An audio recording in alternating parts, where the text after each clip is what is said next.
राघव तिच्या डोळ्यात पाहत म्हणाला, I love you Anuja. I really love you. I love you too Raghav. असं म्हणत ती त्याच्या छातीला बिलगली. दोघांनी एकमेकांना घट्ट मिठीत घेतलं. दोघांच्या डोळ्यातून अश्रू वाहत होते. राघवच्या डोळ्यात अश्रू होते कारण त्याला अनुजाचं प्रेम मिळालं होतं. त्याने कधी स्वप्नातही विचार केला नव्हता की अनुजा त्याच्यावर इतकं प्रेम करू लागेल. आपलं प्रेम मिळाल्यामुळे तो भावूक झाला होता. तर अनुजाच्या डोळ्यातून अश्रू वाहत होते कारण तिला कधीच वाटलं नव्हतं की तिच्या आयुष्यात पुन्हा प्रेम येईल, कोणी तिच्यावर इतकं जीवापाड प्रेम करेल आणि सर्वात मोठी गोष्ट म्हणजे तिलाच पुन्हा कोणावर प्रेम होईल. हे सगळं विचार करून दोघांच्याही मनात भावनांचा पूर आला होता. राघवची मिठी अनुजाभोवती आणखीनच घट्ट होत चालली होती. बस, खूप रडलीस तू, आता नाही, तो तिचे अश्रू पुसत म्हणाला. तुम्ही कपडे बदला, मी तुमच्यासाठी चहा बनवते. असं म्हणत अनुजा पटकन किचनकडे पळून गेली. राघव लगेच समजून जातो की तिची लाज पुन्हा तिच्यावर हावी झाली आहे. तो हसत म्हणाला, एक ही आणि एक हिची लाज, कमाल आहे. असं म्हणत तो वॉशरूम मध्ये निघून जातो. इकडे सम्राट आपल्या घरी पोहोचला होता. आराधनाजी, अरविंदजी आणि विराट हॉलमध्येच बसले होते. सम्राट आत येताच आराधनाजींच्या डोळ्यात चमक आली. त्या पटकन उठून त्याच्या जवळ आल्या आणि इकडे तिकडे नजर फिरवत सुहानीला शोधू लागल्या. त्यांच्या डोळ्यात बेचैनी स्पष्ट दिसत होती. सम्राटला लगेच समजलं की त्या सुहानीला शोधत आहेत. आई, सुहानीला शोधणं बंद करा, मी तिला सोबत आणलं नाही. असं म्हणत तो जाऊन सोफ्यावर बसला आणि अरविंदजींची विचारपूस करू लागला. पण का? तू तर म्हणाला होतास की ती तुला सापडली आहे, मग तिला सोबत का नाही आणलं? आराधनाजी थोड्या रागाने म्हणाल्या. हो भैया, तुम्ही तर फोनवर सांगितलं होतं की वहिनी तुमच्यासोबत आहे. विराटही म्हणाला. त्यावर सम्राट हलकसं हसत म्हणाला, हो, ती माझ्या सोबतच आहे, प्रत्येक क्षणी, प्रत्येक श्वासात. त्यानंतर त्याने त्यांना सगळी गोष्ट सांगितली. तो सुहाणीला सोबत का घेऊन आला नाही हेही समजावलं. इकडे सम्राट गेल्यापासून सुहाणी सतत काम शिकण्यात गुंतली होती. आता संध्याकाळ झाली होती. हॉटेलच्या आजूबाजूला फक्त हिरवळच हिरवळ होती. थंडगार वारा वाहत होता. सम्राटशिवाय सुहाणीचं कुठेच मन लागत नव्हतं. ती आपलं काम संपवून गार्डनमध्ये फेरफटका मारत होती. वाऱ्यामुळे तिचे लांब केस हवेत उडत होते आणि थंडीमुळे तिचं नाक गुलाबी झालं होतं. त्या क्षणी ती खूपच गोड दिसत होती. इकडे सम्राटने सगळ्यांना सांगितलं होतं की त्याला सुहाणीला स्वतःच्या पायावर उभं करायचं आहे. तिला प्रत्येक प्रकारे मजबूत बनवायचं आहे. म्हणूनच तो तिला सोबत घेऊन आला नाही. जेणेकरून ती एकटी राहायलाही शिकेल, स्वतःच्या भीतीवर मात करेल आणि मग रघुवीरचा सामना करू शकेल. हे ऐकून सगळेच प्रभावित झाले. त्यानंतर सम्राट आराधनाजींकडे पाहत म्हणाला, आई, सगळ्यांचं तोंड गोड करा. तुम्ही आजी होणार आहात. हे ऐकताच त्यांच्या चेहऱ्यावर आनंद फुलला. तू खरंच बोलतोय सम्राट? त्या आनंदाश्रूंनी भरलेल्या डोळ्यांनी म्हणाल्या. अगदी खरं आई. अशा अवस्थेत तू तिला एकटं सोडून आलास. ती स्वतःची काळजी कशी घेईल? हद्द करतोस तूही. मला लगेच तिच्याकडे घेऊन चल. आई, आई, शांत व्हा. थांबा, तुम्हाला मी काही दाखवतो. असं म्हणत त्याने आपला फोन काढला आणि तो LCD ला कनेक्ट करत म्हणाला, ही बघा तुमची सुहाणी. सुहाणी अजूनही गार्डन मध्येच फिरत होती. तिचे लांब केस वाऱ्यावर उडत होते आणि तिच्या सौंदर्यात आणखीनच भर घालत होते. आराधनाजी डोळे पुसत म्हणाल्या, माझी मुलगी. सम्राट, मला फक्त तिच्याकडे घेऊन चल. सम्राट सुहानीकडे पाहतच म्हणाला, नाही आई, रघुवीर सूर्यवंशीची माणसं अजूनही माझ्यावर नजर ठेवून आहेत. आपली एक चूक आपल्याला खूप महागात पडू शकते. फक्त काही दिवसांचीच गोष्ट आहे आई. सम्राट बरोबर बोलतोय आराधना. आपल्याला आपल्या भावनांवर नियंत्रण ठेवावं लागेल. आपण एकमेकांची कमजोरी नाही तर ताकद बनलं पाहिजे. मला माहित आहे बाबा इतक्या लवकर हार मानणार नाहीत. अरविंदजी आराधनाजींना समजावत म्हणाले. आई, बाबा बरोबर बोलतायत. आपण कोणताही रिस्क घेऊ शकत नाही. विराटही म्हणाला. जिथे एकीकडे आनंदच आनंद होता, तिथे दुसरीकडे रघुवीर आपल्या बंगल्यात एकटाच बसला होता. इतकंच नाही तर सगळे नोकर सुद्धा काम सोडून गेले होते. स्वयंपाक बनवायला देखील कुणी उरलं नव्हतं. तो आपल्या खोलीतून बाहेर आला. त्याची नजर डायनिंग टेबलवर गेली आणि त्याला आठवलं कसं त्याचं संपूर्ण कुटुंब एकत्र बसून जेवायचं. घरात किती गजबज असायची आणि आज सगळं सुनसान झालं होतं. या सगळ्याला कारणीभूत तो स्वतःच होता. पुढच्या क्षणी त्याने मान झटकत स्वतःशीच म्हटलं, मला कुणाची गरज नाही, असं म्हणत तो किचनमध्ये जाऊन खाण्यासाठी काहीतरी शोधू लागला. पण काहीच सापडलं नाही. त्याचा राग आणखीनच वाढला. रागाने तो कुणाला तरी फोन करत ओरडला, आत्ताच्या आत्ता एक कुक इथे पाठव. तुझ्याकडे 10 मिनिटाचा वेळ आहे. जर कुणी कुक आला नाही तर तू सुद्धा उद्यापासून कामावर येऊ नकोस. इतकं बोलून त्याने फोन कट केला. थोड्याच वेळात भुकेने त्याची अवस्था खराब झाली होती. तेवढ्यात त्याचा मॅनेजर धावत आत आला. त्याच्या हातात हॉटेलमधून आणलेलं जेवण होतं. आलास तू? कुठे आहे कुक? रघुवीर इकडे तिकडे पाहत म्हणाला. सॉरी सर, पण इथे काम करायला कोणी तयार नाहीये. पण तुम्ही काळजी करू नका. उद्यापर्यंत मी कुणीतरी शोधतो. आत्तासाठी मी तुमच्यासाठी जेवण आणलं आहे. तो टेबलवर जेवणाचे बॉक्स ठेवत म्हणाला. रघुवीरचा राग थोडा शांत झाला आणि तो जेवायला बसला. मॅनेजरने लगेच त्याच्या प्लेटमध्ये जेवण वाढलं. रघुवीर जसं पहिला घास घेणार होता तशी त्याची नजर समोरच्या खुर्चीकडे गेली, जिथे सम्राट बसायचा. क्षणात त्याला आठवलं कसं त्याचं संपूर्ण कुटुंब एकत्र बसून जेवत होतं आणि आज तो पूर्णपणे एकटा पडला होता. मग तो मॅनेजरकडे पाहत म्हणाला, तूही बस जेवायला. I am really sorry sir, पण घरी सगळे माझी वाट पाहत असतील, खास करून माझे आजोबा. त्यामुळे आता मी निघतो. गुड नाईट सर, असं म्हणत तो तिथून निघून गेला. त्याचे शब्द रघुवीरच्या कानात घुमत राहिले. घरी सगळे माझी वाट पाहत असतील, खास करून माझे आजोबा. आता रघुवीरला जेवणही जात नव्हतं. त्याने थाळी बाजूला सारली आणि उठून आपल्या खोलीत निघून गेला. आणि दुसरीकडे जिथे सगळीकडे प्रेमच प्रेम होतं, तिथे आपले राघव आणि अनुजा त्यांच्या प्रेमात पूर्णपणे हरवले होते. अनुजाने आपल्या प्रेमाची कबुली दिल्यापासून राघवचे पाय जणू जमिनीवरच पडत नव्हते. तो आनंदाने अक्षरशः वेडा झाला होता आणि अनुजा त्याच्या प्रत्येक हरकतीकडे पाहून फक्त हसत होती. या क्षणी दोघंही आपल्या घराच्या टेरेसवर होते. टेरेसवर ठेवलेल्या झोक्यावर बसले होते. अनुजाने आपलं डोकं राघवच्या खांद्यावर टेकवलं होतं, तर राघवने आपल्या एका हाताने तिला अलगद मिठीत सामावून घेतलं होतं. दोघंही आपल्या प्रेमळ गप्पांमध्ये हरवले होते. मला तर सगळं स्वप्नासारखं वाटतंय अनुजा. माझं प्रेम माझ्या सोबत आहे, माझं आयुष्य माझ्या सोबत आहे. आता मला अजून काय हवं? बरं सांग ना, आता आपण फिरायला कुठे जायचं? तो आनंदाने म्हणाला. अनुजा आश्चर्याने त्याच्याकडे पाहत म्हणाली, फिरायला? पण का? राघव तिच्या केसात बोटं फिरवत तिच्याकडे पाहत म्हणाला, ते काय आहे ना अनुजा, मी आधीच ठरवलं होतं. ज्या दिवशी मी माझ्या प्रेमाची कबुली देईन आणि तुलाही माझ्यावर प्रेम होईल, त्या दिवसापासून मी तुला तुझ्या प्रत्येक आवडत्या ठिकाणी घेऊन जाईन. तो स्वतःच्या धुंदीत बोलत होता आणि त्या क्षणी खूपच गोड दिसत होता. अनुजा मात्र एकटक त्याच्याकडेच पाहत होती. त्या क्षणी तिला त्याच्यावर इतकं प्रेम येत होतं की बस. तो अजूनही काहीतरी बोलत होता आणि अचानक अनुजाने पुढे होऊन त्याच्या गालावर हळूच किस केलं आणि लगेचच उठून दुसऱ्या बाजूला जाऊन उभी राहिली.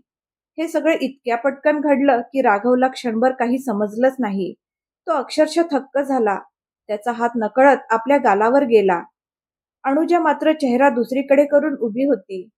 राघवच्या ओठांवर मोठंसं हसू उमटलं. मग तो उठला आणि तिच्याकडे चालत गेला. राघव आपल्या दिशेने येताना पाहताच अनुजाच्या हृदयाची धडधड वाढली. स्वतःचीच कृती आठवताच तिचे गाल गुलाबी झाले. राघव तिच्या मागे जाऊन अलगद आपली हुनवटी तिच्या खांद्यावर टेकवत म्हणाला, ही खरंच तूच होतीस ना अनुजा? असं म्हणत त्याने आपले हात तिच्या कमरेभोवती गुंफले. अनुजा पूर्ण शहारून गेली. त्याच्या स्पर्शाने तिचे श्वास वेगाने धावू लागले. राघवचे हात तिच्या पोटावर अलगद फिरत होते. त्याने हळूच तिच्या मानेवर किस केलं. त्याच्या या कृतीने अनुजा पटकन त्याच्याकडे वळली आणि आपला चेहरा त्याच्या छातीत लपवून घेतला. गार वारा दोघांना स्पर्श करून जात होता, पण त्या थंड हवेतही अनुजाला घाम फुटला होता.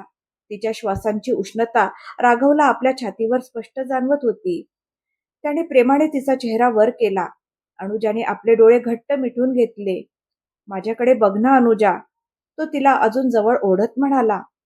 अनुजाने हलकेच मान नकारार्थी हलवली. राघवने तिच्या दोन्ही डोळ्यावर अलगद किस केलं. अनुजाने हळूच डोळे उघडले आणि राघवच्या डोळ्यात पाहिलं, जिथे तिच्यासाठी अथांग प्रेम दिसत होतं.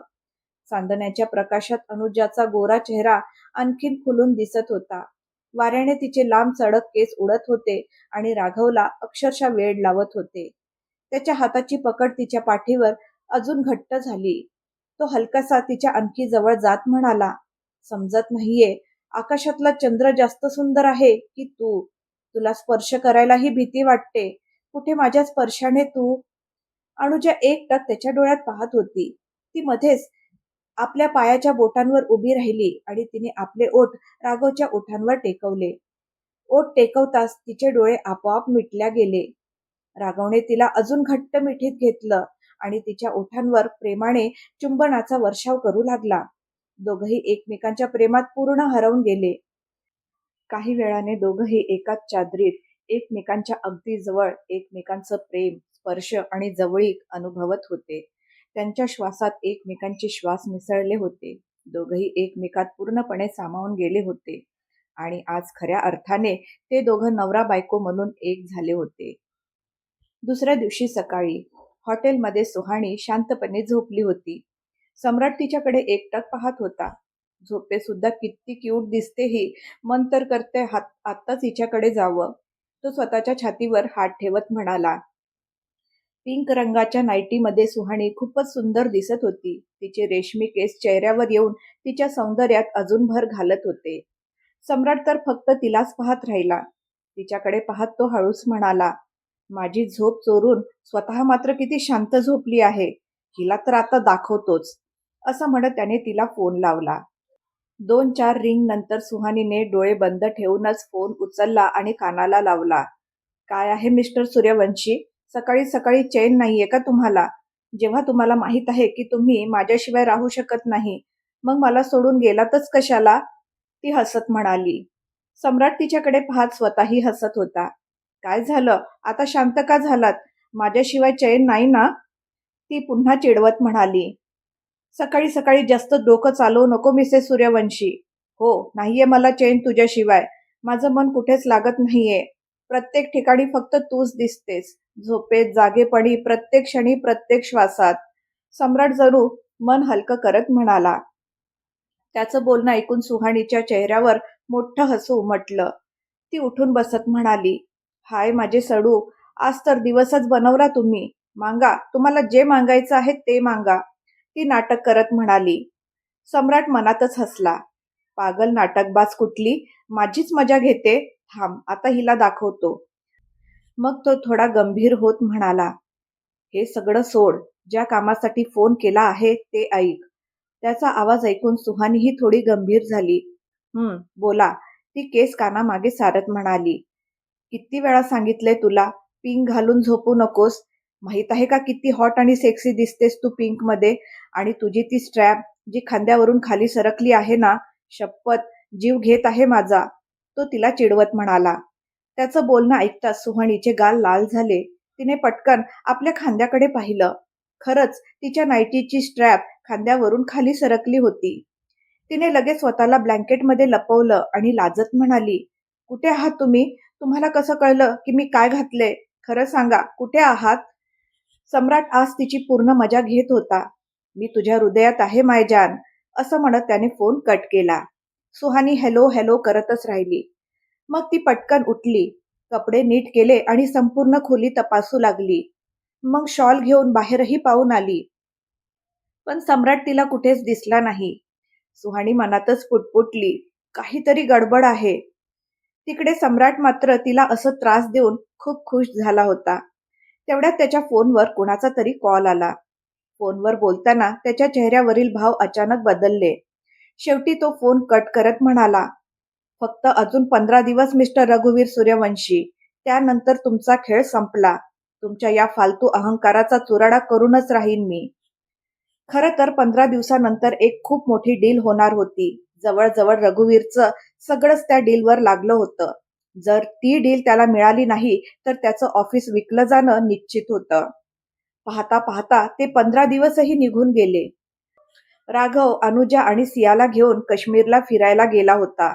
दुसरीकडे सम्राट आपल्या नवीन ऑफिसच्या कामात पूर्णपणे गुंतला होता. खूप आधी त्याने स्वतःच्या मेहनतीने एक कंपनी विकत घेतली होती, पण त्याने कधी त्या कंपनीकडे फारसं लक्ष दिलं नव्हतं. आता मात्र तो त्या कंपनीला उंचीवर नेण्यासाठी दिवस-रात्र मेहनत करत होता. इतकंच नाही तर त्याने त्या कंपनीचं नाव बदलून एस-एस-एस इंडस्ट्रीज ठेवलं होतं. या सगळ्यात विराटही त्याची पूर्ण साथ देत होता. आता त्यानेही ऑफिसला जायला सुरुवात केली होती. दोन्ही भावामधील दुरावा आता पूर्णपणे मिटला होता. इकडे सुहाणी देखील मनापासून मेहनत करत होती. अवघ्या 15 दिवसात तिने आपलं सगळं काम इतकं उत्तम प्रकारे शिकून घेतलं की प्रत्येक जण आश्चर्यचकित झाला होता.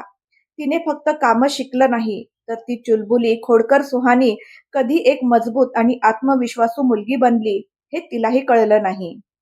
कदाचित सम्राटपासून दूर राहण्याचा हा परिणाम होता की तिने इतक्या कमी वेळात सगळं शिकून घेतलं. आता ती रघुवीरचा सामना करण्यासाठी पूर्णपणे तयार झाली होती.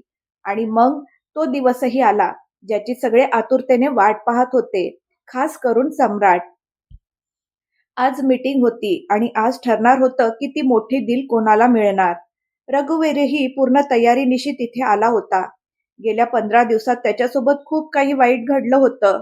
स्वतःसाठी जेवण बनवायला एक नोकर सुद्धा तो ठेवू शकला नव्हता. कधी जेवण केलं, कधी उपाशी राहिला, तर कधी हॉटेलमधून मागवून खाल्लं. त्याचा तो मोठा बंगला आता त्यालाच खायला उठत होता. काही ना काही कारणाने त्याला आपल्या कुटुंबाची आठवण येतच होती. करोडोंचा मालक असूनही आज तो कोणाशी बोलण्यासाठीही तडफडत होता. इतकंच काय, तर आता त्याला सुहाणीच्या गोष्टीही आठवू लागल्या होत्या, ज्या तिने जाताना त्याला सांगितल्या होत्या. त्याला आठवलं, सुहाणी म्हणाली होती, सम्राट बदललाय, माझ्या प्रेमाने त्याला बदललंय, आता तो तुमचं एकही ऐकणार नाही. आणि खरंच जे काही सुहाणीने सांगितलं होतं तेच सगळं त्याच्यासोबत घडत होतं. खैर, सम्राट आपल्या कॅबिनमध्ये होता. तेवढ्यात विराट त्याच्याकडे आला आणि म्हणाला, भैया, मीटिंगला जाण्याची वेळ झाली आहे आणि तुम्ही अजून इथेच आहात. सम्राट त्याच्याकडे पाहत हलकसा हसला आणि म्हणाला, ज्याला त्या मीटिंगमध्ये असायला हवं होतं ती तिथे पोहोचली आहे. सम्राटचं उत्तर ऐकून विराट आश्चर्याने म्हणाला, तुम्ही सुहाणी वहिनीबद्दल बोलताय, पण तुम्हाला खात्री आहे ना की वहिनी सगळं सांभाळतील? म्हणजे काही गडबड तर होणार नाही ना? डोंट वरी, ती सगळं व्यवस्थित हाताळेल. मला तिच्यावर पूर्ण विश्वास आहे. इतकं बोलून सम्राटही तिथून निघून गेला. तिकडे मीटिंगची सगळी तयारी पूर्ण झाली होती. संपूर्ण टीम तिथे उपस्थित होती. मीटिंग रूममध्ये अंधार होता. सगळ्यांनी आपापल्या फाईल्स, डिटेल्स आणि प्रेझेंटेशन आधीच सबमिट केल्या होत्या. आता फक्त निकाल जाहीर होणं बाकी होतं. रघुवीरला स्वतःवर पूर्ण विश्वास होता की ही डील त्यालाच मिळणार. तेवढ्यात टीम मधील एक मेंबर बोलायला सुरुवात करतो. Hello everyone. आजचं कॉम्पिटिशन खूप टफ होतं. सगळ्यांनी एकापेक्षा एक सरस प्रेझेंटेशन दिले आहेत. आमच्यासाठी कोणाला निवडायचं हे खूप कठीण होतं. But rule is rule. ज्यांनी आम्हा सगळ्यांना सर्वात जास्त इम्प्रेस केलं आहे ती कंपनी आहे. इतक्यात रघुवीरच्या चेहऱ्यावर विजयी हास्य उमटलं. जणू त्याला खात्रीच होती की ही डील त्यालाच मिळणार. पण पुढच्या क्षणी त्या माणसाने पुढे बोलत म्हटलं, एस-एस-एस इंडस्ट्री. हो, ही डील मिळत आहे एस-एस-एस इंडस्ट्रीला. सगळे टाळ्या वाजवू लागले आणि रघुवीरच्या पायाखालची जमीनच सरकली. तो माणूस पुढे बोलू लागला, मला आश्चर्य वाटतंय की अवघ्या काही दिवसांपूर्वी सुरू झालेल्या या कंपनीने सुरुवातीलाच तुम्हा सगळ्यांना मागे टाकलं आहे. ओके, तर तुम्हा सगळ्यांना ऑल द बेस्ट. इतकं बोलून ते सगळे तिथून निघून गेले. हळूहळू बाकीचे लोकही जाऊ लागले. फक्त रघुवीर तिथेच बसून राहिला, संतापाने भरलेला. तो मनात विचार करत होता, असं कोण आलं ज्याने मला हरवलं? तेवढ्या त्याचा मॅनेजर त्याच्याजवळ येत म्हणाला, सर, तुमच्यासाठी फोन आहे. रघुवीरने फोन कानाला लावला. समोरून आवाज आला, मिस्टर रघुवीर सूर्यवंशी, मी एस-एस-एस इंडस्ट्रीतून बोलत आहे. मला तुमची कंपनी विकत घ्यायची आहे. तसंही तुमची फायनान्शियल कंडिशन सध्या काही खास नाहीये. तर सांगा, तुमची किंमत काय आहे? हे ऐकताच रघुवीरचा पारा आणखीन चढला. तो संतापाने फोन आपटत ओरडला, कोण कोण आहे ज्याने मला बर्बाद केलं? कोण आहे हा ट्रिपल एस? तेवढ्यात दरवाजा उघडत सुहानी आत आली आणि म्हणाली, ती मी आहे, सुहानी सम्राट सूर्यवंशी. सुहानीला पाहताच रघुवीरला जणू 440 वोल्टचा झटका बसला. एकदा नाहीतर अनेकदा डोळे मिचकावत तो तिच्याकडे पाहत राहिला. जणू त्याला विश्वासच बसत नव्हता की त्याच्यासमोर उभी असलेली मुलगी ही तीच सुहानी आहे. ग्रे रंगाचा फॉर्मल सूट, मोकळे केस, पायात हाय हील्स, चेहऱ्यावर जबरदस्त आत्मविश्वास. ती एक एक पाऊल टाकत रघुवीरच्या जवळ जात म्हणाली, "असं काय बघताय मिस्टर सूर्यवंशी? तुमची किंमत सांगा आणि पैसे घेऊन निघून जा." तिचा हा अंदाजच रघुवीरचा संताप वाढवण्यासाठी पुरेसा होता. तो पूर्णपणे रागाने पेटून उठला. कालपर्यंत जी मुलगी त्याच्यासमोर तोंडही उघडू शकत नव्हती, ती आज निर्धास्तपणे त्याच्या डोळ्यात डोळे घालून बोलत होती. ज्या मुलीला त्याने धक्के मारून घराबाहेर काढलं होतं, तीच आज त्याच्यासमोर उभी राहून त्यालाच म्हणत होती, "तुमची किंमत सांगा." तो संतापाने सुहानीवर ओरडला, "तुझी इतकी हिंमत की तू माझ्याशी अशा प्रकारे बोलतेस? तू अजून मेली नाहीस, उलट मला बर्बाद करण्याचं षडयंत्र रचत होतीस." त्यांचं बोलणं ऐकून सुहानी शांतपणे आताची घडी घालत म्हणाली, "मी तर तुम्हाला आधीच बर्बाद केला आहे मिस्टर सूर्यवंशी. यालाच म्हणतात नशिबाचा खेळ. मला कमजोर समजून तुम्ही मला घराबाहेर काढलं होतं, सम्राटपासून दूर केलं होतं, तेही तुमच्या खोट्या शान शौकतीसाठी. पण वेळेचं चक्र बघा, आज तुम्ही माझ्यापेक्षाही जास्त बर्बाद झाले आहात. कुटुंब तर तुम्ही आधीच गमावलं होतं आणि आता पैसाही उरलेला नाही तुमच्याकडे." हे ऐकताच रघुवीरचा राग आणखीनच भडकला. तो संतापाने तिच्या जवळ जात म्हणाला, "तुला आत्ताच तुझी अवकात दाखवतो." असं म्हणत तो तिला थापड मारण्यासाठी हात उचलणार इतक्यात सम्राटने रघुवीरचा हात पकडला आणि सम्राटला तिथे पाहून रघुवीरला दुसरा मोठा धक्का बसला. मित्रांनो, आता हे पाहायचं आहे की सुहानी रघुवीरला धडा शिकवण्यासाठी अजून काय काय करणार. रघुवीरला त्याच्या कृत्याचा पश्चाताप होईल का? सुहानी कधी त्याला माफ करू शकेल का? जाणून घेण्यासाठी पाहत राहा माय फोर्स मॅरेज. आणि तुम्हाला ही नवीन सुहानी कशी वाटली ते मला कमेंट करून नक्की सांगा. भेटूया पुढच्या भागात. धन्यवाद.